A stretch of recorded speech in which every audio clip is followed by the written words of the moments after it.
This is an unboxing of the new Zephyrus M16. This is the 2022 one from Best Buy. So I've seen a lot of conflicting information on the website. It says that it comes with 32 gigs of RAM on Asus website, 16 gigs on Best Buy's website. I can confirm here on the box that it does have 16 gigs, 8 on board and 8 in a DIMM. So it does not come with the 16 on board and the 16 gig DIMM as Asus claims, even though it is the same model number.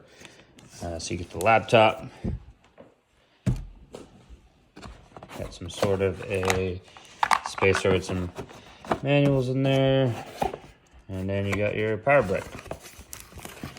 It's pretty sweet, not that big. 240 watts, power cable,